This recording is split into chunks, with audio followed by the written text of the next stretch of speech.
Hello and welcome to what's been a sort of exciting day for Red Bull and Formula 1, even if it was probably the longest launch build-up we've had in history. I'm John Noble, F1 editor of motorsport.com, and I'm joined by Autosport's F1 editor, Matt Q. We've got a lot to discuss today, with Red Bull having held its 23 season launch in New York, and also announcing one of F1's most recent worst-kept secrets with a new partnership with Ford. So, let's going back over the last, I think it's been nearly an hour or so.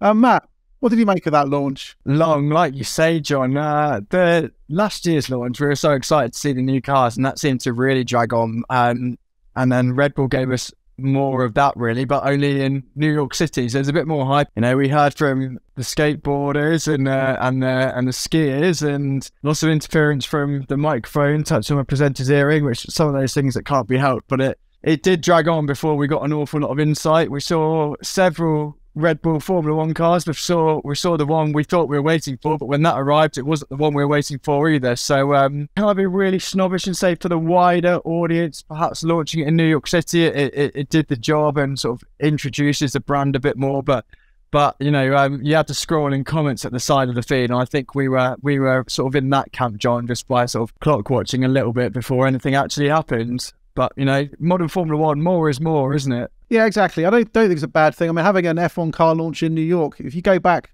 5 years, 10 years, it would have been pretty unheard of. You probably have had two people turning up, and one of those would have been a policeman giving them a parking ticket, probably. So I think the fact is working like that. I think it's great for Formula 1. I mean, the team called it a season launch. They claimed it was the RB19, but when you look in the details of the car, the changes look minimal. And I think one of the big giveaways this year are the rear view mirrors. We've got bigger mirrors this year, so any team that rolls out its 22 car, it's an instant giveaway. It's got a new livery though. Do you like the livery? Are you disappointed we've got to wait a little bit more to see the car? I'm always disappointed that we've got to wait, you know, to see the finer technical details, but that's part of the course now, whether it's, you know, Red Bull not turning out with those really sort of cut out side pods until Barcelona testing, or Mercedes last year not doing their full concept till Bahrain. I know we don't have the two tests this year, but you're used to waiting.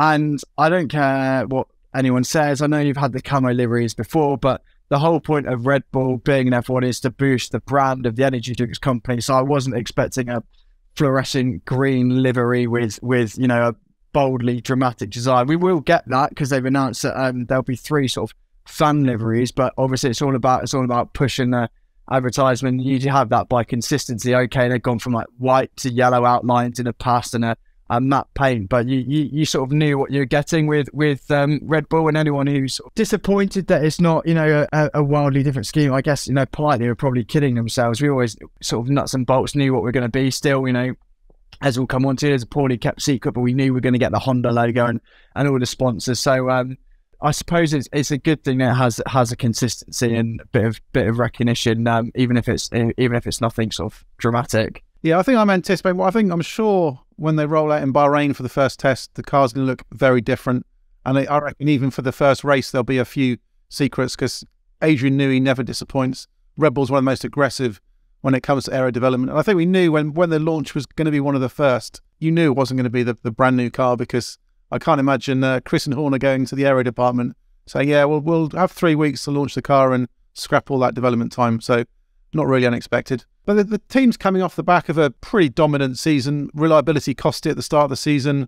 It was a heavy car. They took the weight off, and they were pretty much in a class of their own until Mercedes got its act together towards the end of the year. But also a winter of bit of punishment for the cost cap penalty, the less aero development time. What do you think they're going to be this year? Are Mercedes the dark horse, or have Red Bull got enough in hand, do you think, to keep at the front? I'm going to be an optimist for the good of the championship and say that we will have more of a battle. But if you look at where the teams are coming from, Red Bull 17 race wins, they're on such a pedestal. To fall off that completely would be, you know, so dramatic. And then you've got from the other way around, Mercedes have such a step to climb. Interesting that I think both of us jump into conclusions that Ferrari will be in the mix, but it was more likely Mercedes that will be the main challenger there. I know that Toto Wolff has gone with the narrative of playing down expectations for this season, and that tallies with last season when everyone thought Mercedes were playing it down, and then they actually were, really not where we thought they'd be, or massively behind the curve. I expect this to sort of revert to pre-2022 spec Mercedes, where they're playing down their chances a little bit more. Things are heading out that pleased by the simulator numbers and feel that, despite the end of last season, there were peaks and troughs of performance, still the inconsistency, still the bouncing in Abu Dhabi. I think there will be a marked step forward to bring that gap. And obviously, as you say, with the cost cap and Red Bull being punished for success with the sliding scale of the aerodynamic testing regs, there will be like a convergence. But they were so dominant. And Max Verstappen was so dominant, looking at a swing of like a second a lap in some case. And that's such a massive amount of time in the context of Formula One. But everyone, even Red Bull fans, surely want to have their Sunday afternoon spiced up a little bit by having a closer competition. That will make the wins more satisfying. So I'm going to go with that side and say yes, it will be closer because losing that aero time is even for Adrian Newey and Pierre Vacher, like, it's such a great technical team. It's a massive hit in what are already like a constricted window. So you have to think, for the validation of these new rules and that sliding scale, you have to think it will hurt Red Bull significantly and tangible for us as viewers, commentators, fans, whatever. I mean, today wasn't just about the car launch. We also got confirmation that Ford plans to tie up with Red Bull. The American car giant is becoming a partner in what's been known as Red Bull Ford powertrains, supplying both Red Bull and AlphaTauri from 2026 to at least 2030. Work's going to start immediately, so Ford are going to get entrenched with Red Bull at their Milton Keynes factory, help develop the new engine, work on the internal combustion engine and the 350 kilowatt electric engine. They're also going to look at battery cell technology, software systems. So there's a lot of Red Bull assistance can be given going forwards, as well as marketing and a big name back in Formula One. Manufacturers are always quite popular in Formula One. Matt, it's good news for Formula One, isn't it? Yeah, massive news.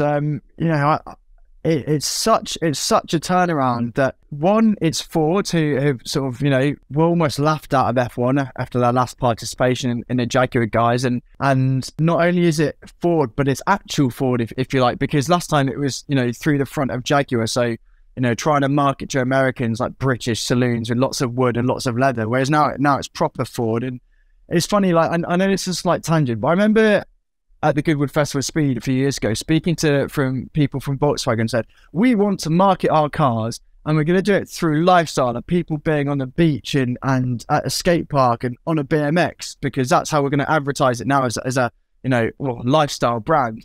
So to actually have motorsport and the win on Sunday, sell on Monday adage being back at the forefront, yes, through Netflix, but also the sustainability drive, and as a marketing platform. And we've just heard Jim Farley, the CEO and president of Ford, saying this is how we're marketing ourselves to a younger, new generation, is through, going around in circles and winning and dynamic motorsport.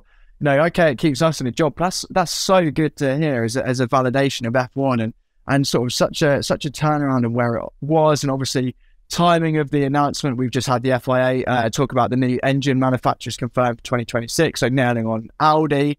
And although, the time is running out, the fact that Porsche and Honda are floating around and Ford coming on as well, it's Formula One is really, really good shape at the minute, and that's very, very pleasing. Now, for readers of Autosport and motorsport.com, you wrote a nice piece this morning about the Red Bull Ford deal, why Ford gave them what Porsche couldn't. Obviously those talks collapsed last summer. What is your conclusion from it? What does Red Bull get out of this Ford deal that it wasn't getting from Porsche? Without being too facetious, money and not much else, but that's exactly what they want. So there will be it's called a strategic and technical partnership on Red Bull powertrain specifically. So you can look at that. Porsche wanted to buy half the race team, so Red Bull Advanced Technologies, and that would have meant certain things. Obviously, if you look at like the 919 hybrid project, yes, that was Porsche run by Andreas Seidel, but if you speak to the people involved, they're like, it was our Skunkworks car with a couple of Porsche stickers on it. And so that everyone could reap the success from that. And that's not what Porsche were coming to the table with this time. They wanted to be very heavily involved. So for Christian Horner, you've got to have your Stuttgart counterpart. And whether that means you've got, for your Helmut Marko, you've got to have your German counterpart, or someone to just sort of cancel out what Helmut Marko says, because, that sometimes that can be outrageous or a bit sort of, it's not as corporate as Porsche would like it. And in principle, those wants are fine. But when Red Bull was at that point in time, running away with both championships and such a successful formula that's worked so well, it's the only team since Mercedes to win in Formula One, in the past decade, it was totally reasonable for Red Bull to go, we don't want to disrupt that, so thanks, but no thanks to Porsche. Ford, they'll get their logos, and I'm sure you can expect what's the current car? A Ford, Puma, Red Bull, MV 2025 edition, something like that. So they'll get the marketing from that, but they will be laissez-faire. They won't be too interventionist with Red Bull powertrains, which we know has already put their engine on the dyno. So if they can have the money and investment, which, let's not beat around the bush, Red Bull co-founder Dietrich Mateschitz has died. They need to secure a long-term future, which wasn't necessarily in doubt without the Ford ownership, but it certainly secures it. So you've got that coming in, but it's hands off. Jim Farley is not going to be micromanaging. This will not be a repeat of the Toyota flop where you've got the operation in the UK, but then Japan trying to manage it remotely, and that massive clash of cultures. But Ford does have vast depths of resource, money, some expertise in electric powertrains, whether that's from the road cars or from the World Rally Championship with the Puma. So where that is applicable, they will have an input, but Red Bull be allowed to do their own business and not be bankrolled fully, but having that investment assured up finances, and in turn selling Daniel Ricciardo to do a show run in Michigan to support Ford. That's a really nice partnership and works well for both parties. And like I said in my piece, it's not that Porsche's attitude to F1 was wrong by any means, but Porsche's attitude to working with Red Bull, that wasn't going to work, which is why they've gone their own separate ways. And you have to think that through the process of due diligence, it won't be the same with Red Bull and Ford. So that's a wrap from Red Bull. So with Haas and Red Bull having held their launch events, we've still got 8 to go. Next up's a new Williams livery launch on Monday, which should be interesting if the rumours are true, followed by Alfa Romeo's reveal of what's expected to be a new look car for 23 the day after. Here are the dates for these upcoming launches. We'll be covering them all on this channel, so don't forget to click the subscribe button if you haven't done so already.